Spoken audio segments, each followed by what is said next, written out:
Can I have 1 minute silence, please? For our Queen Mom. Thank you.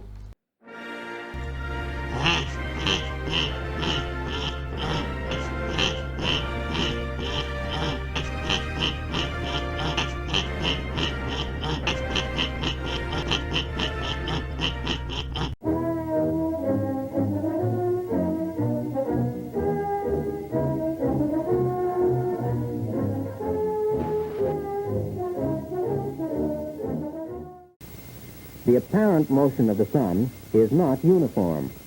For this reason, it would be difficult to construct a clock capable of keeping this irregular time. Therefore, a mean or imaginary sun is used. This mean sun is assumed to have a uniform rate of motion with respect to the Earth, and that rate of motion is equal to the average rate of the apparent or true sun during a year. The time measured by the mean or imaginary sun is called mean or civil time. The third is called mean time or civil time and uses a mean or imaginary sun as its reference point. As the mean sun is imaginary and the true sun does not have a uniform motion, how then is correct time to be determined in actual practice?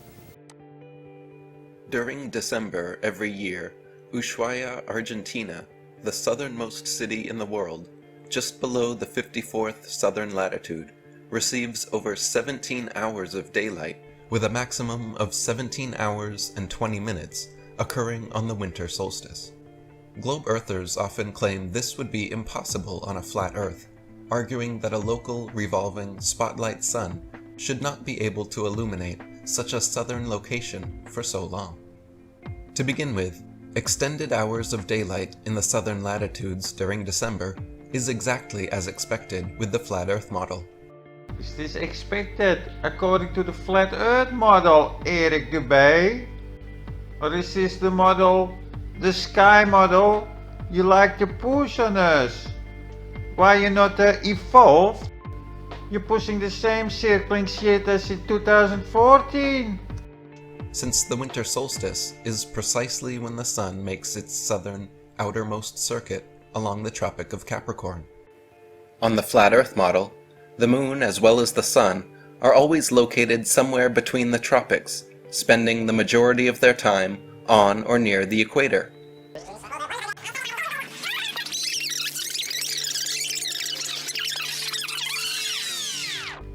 Let's check the data and see where the moon is for the tip of South America. November the 27th, where the moon rises with an azimuth of 140.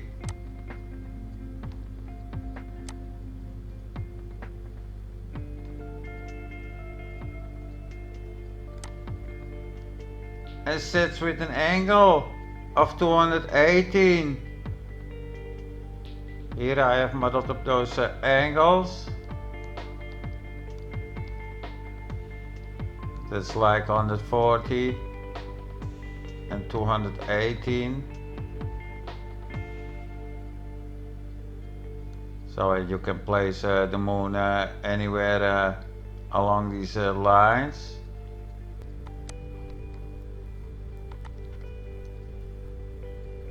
And for this day, the moon rises and sets in these angles along this whole latitude.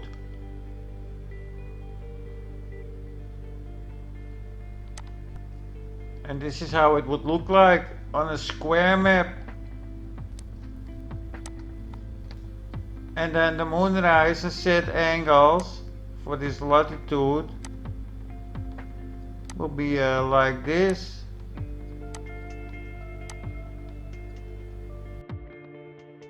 Why timeanddate.com showing us this? That's because it's the virtual moon and sun.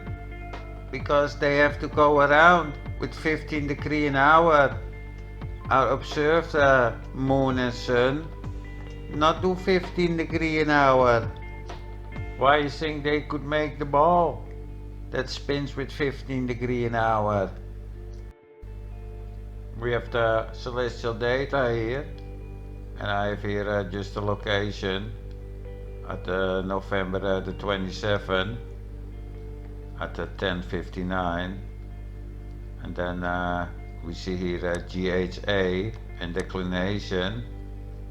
Those two rows are the virtual celestial bodies that go exactly around with 15 degrees an hour, and the HC and the ZN are the observed celestial bodies.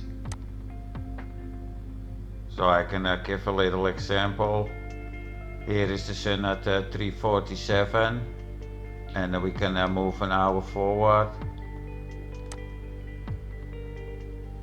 And now it's 2 degrees, that's more or less 15 degrees an hour. Let's go back. I have here the observed sun with an azimuth of 329. And an hour later is 296. And that's more than 30 degrees azimuth in 1 hour. How much the moon is doing in this hour? The observed moon. It has an azimuth of 91. And an hour later it's 81. That's 10 degrees. Well, the virtual moon do exactly 15 degrees an hour. From 295 to 309. So that's like 15 degrees. And what about Venus? The observed celestial body, 7.4 azimuth. And an hour later, it's 3010. That looks like 70 degrees.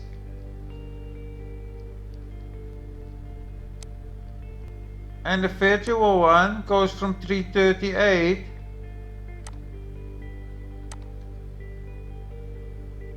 to 353. That is 15 degrees. And the US Navy is telling us we use virtual celestial bodies in the virtual celestial sphere.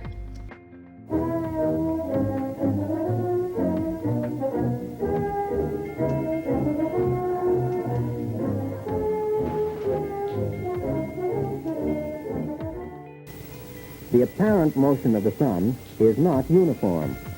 For this reason, it would be difficult to construct a clock capable of keeping this irregular time. Therefore, a mean or imaginary sun is used.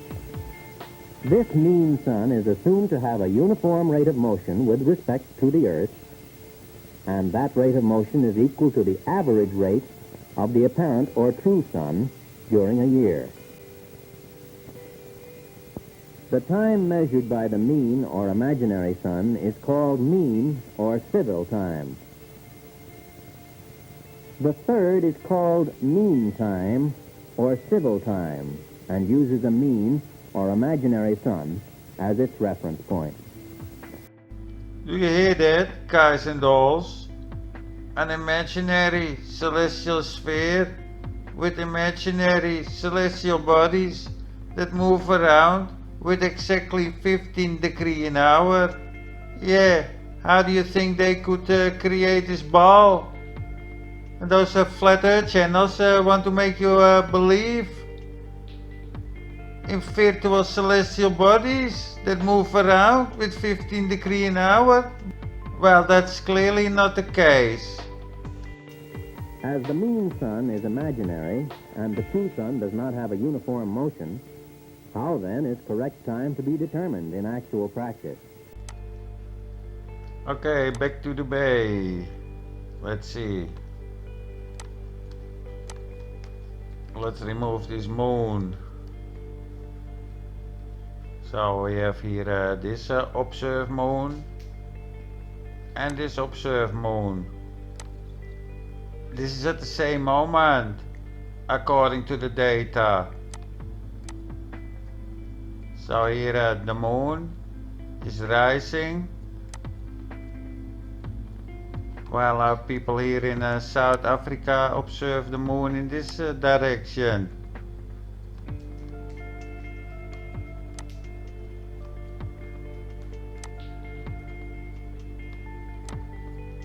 Let's check the data.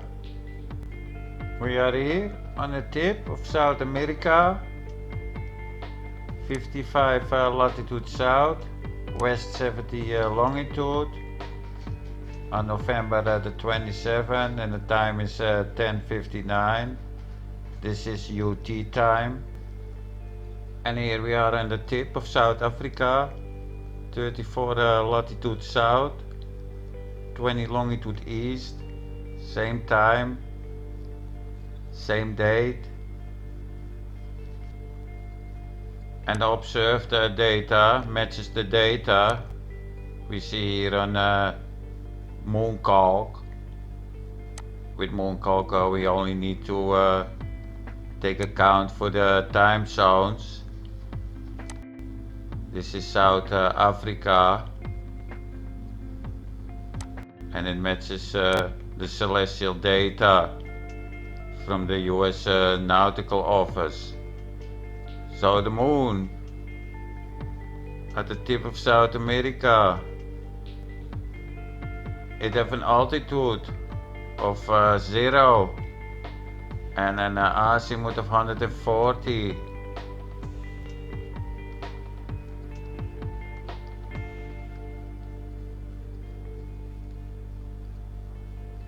Just about 140. Now I move to the tip of South Africa. Here the moon have an altitude of 50 and an azimuth of 91.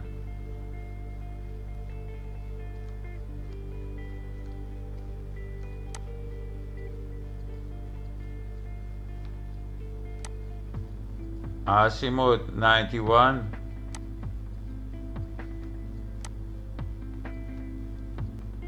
And an altitude of 50.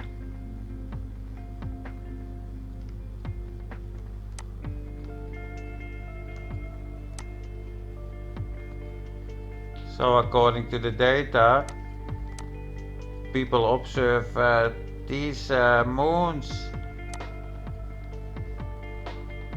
Nothing is circling around on our Earth. Only the virtual versions do circles.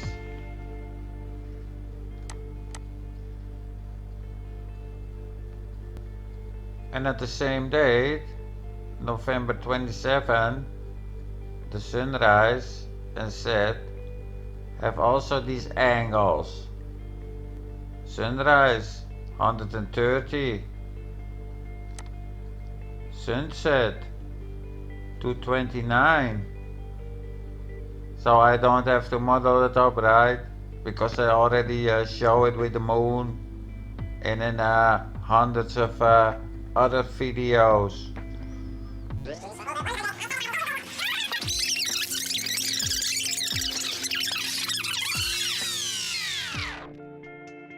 Now 130 degree sunrise angle on this retard sky model. You are full of shit, idiot.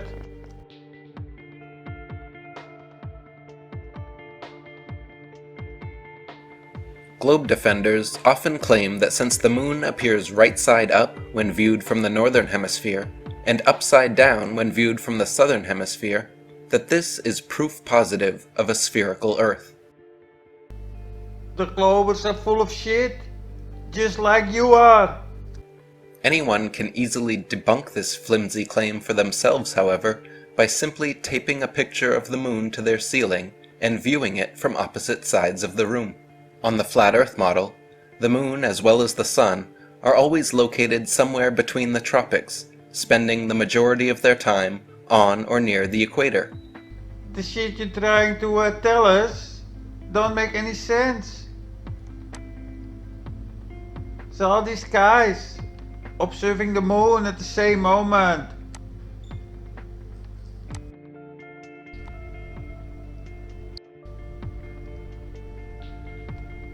And they all see the same face. Except the guy on the 30 latitude south. So this guy here on the equator.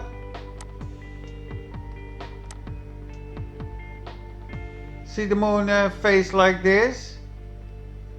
And then this guy on the 30 latitude south.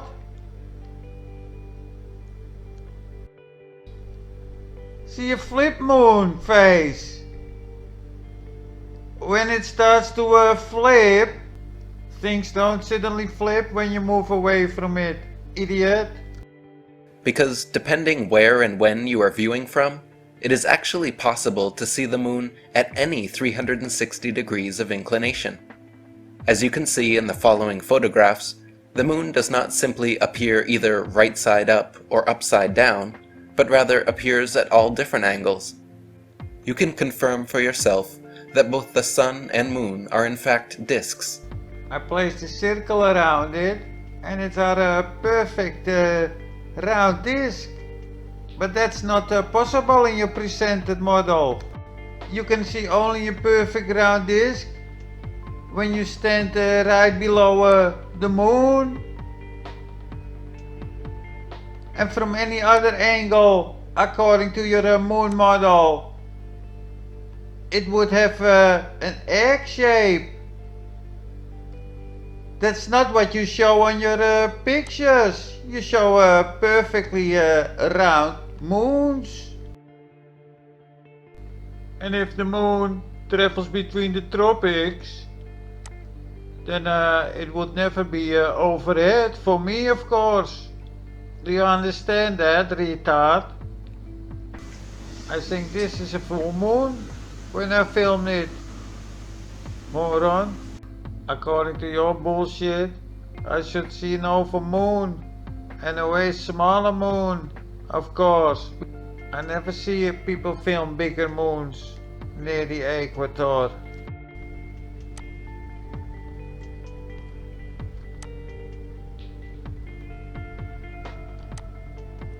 Egg shape.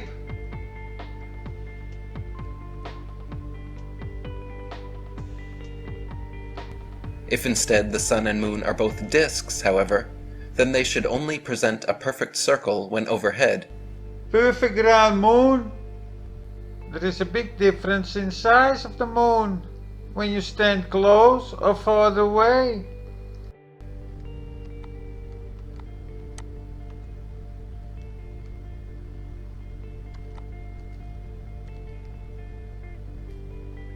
Egg-shaped moon. Observers viewing the moon from the high northern latitudes, observers viewing from the high southern latitudes, and observers viewing from near the equator should and would necessarily have to see at least slightly different faces and areas of the moon. It is simply not possible that observers viewing from such different angles could all still only see the exact same face. Yeah, but guess what? We do see the same face everywhere we go, everywhere we observe the moon. Or do you observe over moons? Can you film me an over moon on a day when it's full moon, please?